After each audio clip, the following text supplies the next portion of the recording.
নমস্কার বন্ধুরা, সঙ্গীতার রেসিপি ভিডিওতে সবাইকে স্বাগত। আমার আজকের রেসিপি হলো কেক।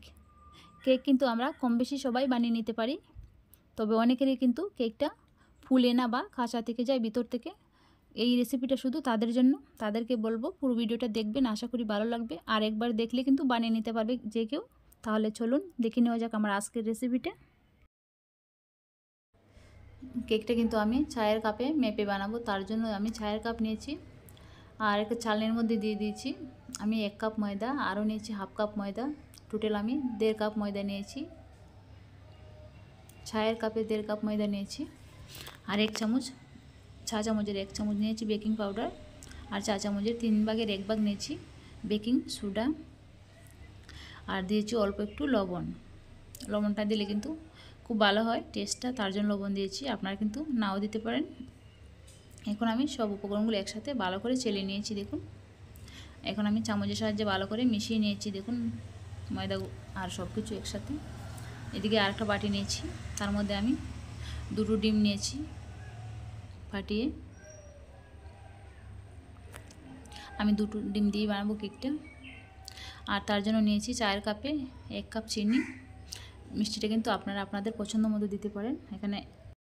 এখানে কিন্তু 1.5 কাপ ময়দার জন্য হাফ কাপ চিনি দিলেও কিন্তু হতো, আমি কিন্তু 1 কাপই দিয়েছি। এখন আমি চিনি আর ডিমটাকে খুব ভালো করে মিশিয়ে নিচ্ছি। দেখুন খুব ভালো করে কিন্তু মিশিয়ে নিতে হবে। দেখুন কালারটা কিন্তু চেঞ্জ হয়ে গেছে, তবু কিন্তু চিনিটা গলে নেই, তার জন্য আমি আরও 2 মিনিটের মতো মিশিয়ে নেব হ্যান্ড উইচ দিয়ে। দেখুন খুব ভালো করে কিন্তু মিশিয়ে নেওয়া হয়ে গেছে, চিনিটা কিন্তু আমার পুরোপুরি গলে গেছে। আর এখন দেখুন চায়ের কাপে আমি হাফ কাপ সাদা তেল নিয়েছি। এখানে আপনারা কিন্তু সাদা তেলের পরিবর্তে বাটারও দিতে পারেন বা ঘিও দিতে পারেন, তবে কিন্তু সরিষার তেল দিতে যাবেন না, না হলে কিন্তু সরিষার তেলের গন্ধ করবে কেকটাতে, ভালো লাগবে না কেকটা। আর দেখুন আমার মিশিয়ে নেওয়া হয়ে গেছে তেলটা। এখন আমি শুকনো উপকরণগুলো নিয়েছি, এখন আমি একটু একটু করে দিয়ে মিশিয়ে নেব।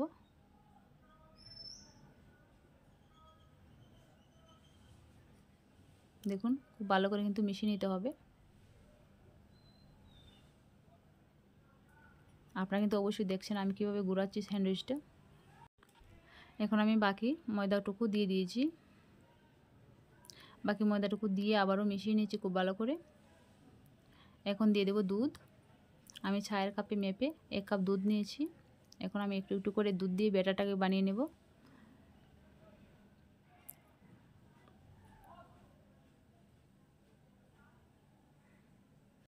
দেখুন এখানে কিন্তু আর একটু দুধ লাগবে, তার জন্য আমি আর একটু দুধ দিয়ে দিয়েছি। আর একটু দুধ দিয়ে ভালো করে আমি মিশিয়ে নেব ব্যাটারটাকে।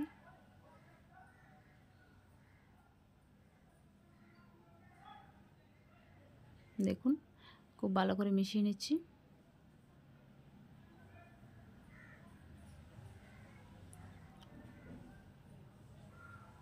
আর ব্যাটারের ঘনত্বটা কিন্তু আপনারা অবশ্যই দেখতে পাচ্ছেন কেমন হয়েছে, বেশি কিন্তু ঘন হবে না আর বেশি পাতলাও হবে না, ঠিক এইরকমই হতে হবে। দেখুন মিশিয়ে নিয়েছি, আর আমার দুধ কিন্তু সবটুকু লাগেনি, আর একটু অল্প বেঁচে গেছে দুধ। এখন আমি দিয়ে দিচ্ছি অল্প একটু ভ্যানিলা এসেন্স, যাতে করে ডিমের কাঁচা গন্ধটা না থাকে, তার জন্য। এখানে আপনারা চাইলে কিন্তু যে কোনো এসেন্স দিতে পারেন বা একটু লেবুর রসও দিতে পারেন, তবে লেবুর রস দিলে কিন্তু খুব ভালো হয় রেজাল্টটা। এখন ভালো করে আবারও মিশিয়ে নিচ্ছি। দেখুন মিশিয়ে নেওয়া হয়ে গেছে।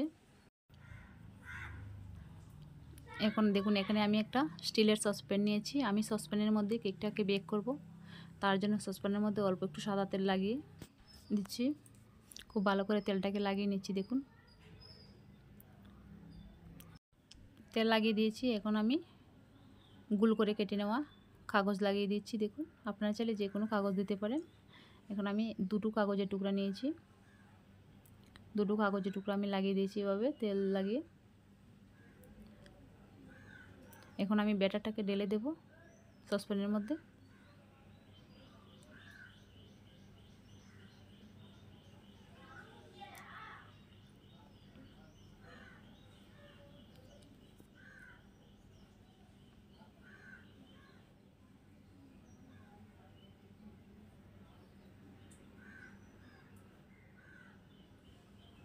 দেখুন সবটুকু ব্যাটার আমি ঢেলে দিয়েছি সসপ্যানের মধ্যে। এখন সসপ্যানটাকে একটু ট্যাপ করে নিচ্ছি যাতে করে ভিতরে কোনো হাওয়া থেকে না যায়, তার জন্য। আর এদিকে আমি একটা কুকার বসিয়ে দিয়েছিলাম গরম হওয়ার জন্য আগে থেকেই। কুকারটা কিন্তু গরম হয়ে গেছে। এখন কুকারের মধ্যে একটু কাগজ দিয়ে দিচ্ছি নিচে, যাতে করে কেকটা কালার খুব সুন্দর আসে তার জন্য। আর কাগজের উপরে একটা স্ট্যান্ড বসিয়ে দিয়েছি। এখন আমি সসপ্যানটা বসিয়ে দেব স্ট্যান্ডের উপরে। দেখুন সসপ্যানটাও বসিয়ে দিয়েছি। এখন আমি 5 মিনিট বেক করে নিয়ে কিছু ড্রাই ফ্রুট দিয়ে দেব। কেকটাকে প্রথম 5 মিনিট মিডিয়াম ফ্লেমে বেক করে নেব, তারপরে লো ফ্লেমে বেক করে নেব 40 মিনিট। 40 মিনিট পরে ফিরে এসেছি। দেখুন কেকটা কিন্তু একদম রেডি। কেকটাকে আমি দেখছি কেমন হয়েছে একটা ছুরি দিয়ে। দেখুন ছুরিটা কিন্তু একদম ক্লিন এসেছে, তার মানে কেকটা কিন্তু একদম পারফেক্ট হয়েছে। এখন কেকটাকে ঠান্ডা হওয়ার জন্য রেখে দেবো 10 মিনিটের মতো। 10 মিনিট পরে দেখুন কেকটাকে আমার মোটামুটি ঠান্ডা হয়ে গেছে। এখন কেকটাকে আমি আনমোল্ড করে নিচ্ছি। কেকের চারিপাশটা আমি ছুরি দিয়ে ছাড়িয়ে নিয়েছি। দেখুন কেকটা কেমন হয়েছে।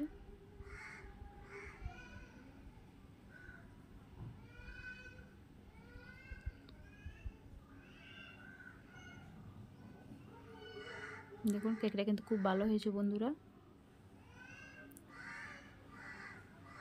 একদম সফট হয়েছে কেকটা। দেখুন কত সফট হয়েছে।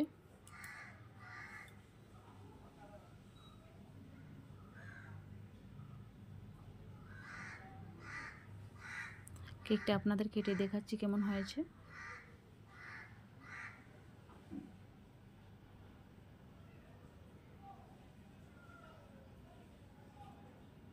আপনারা কিন্তু দেখেই বুঝতে পারছেন কেমন হয়েছে।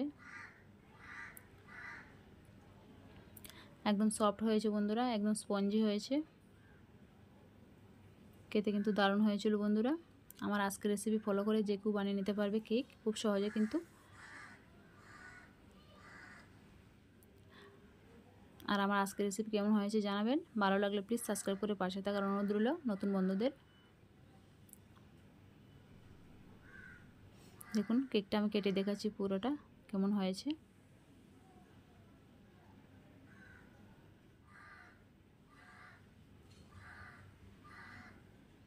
খুব সহজে কিন্তু কেক বানিয়ে নেওয়া যায়, যে কেউ কিন্তু বানিয়ে নিতে পারবে এই রেসিপিটা দেখে। তাহলে আজকের মতো বিদায় নিচ্ছি। ভালো থাকবেন, সুস্থ থাকবেন, আর প্লিজ আমার পাশে থাকবেন। ধন্যবাদ।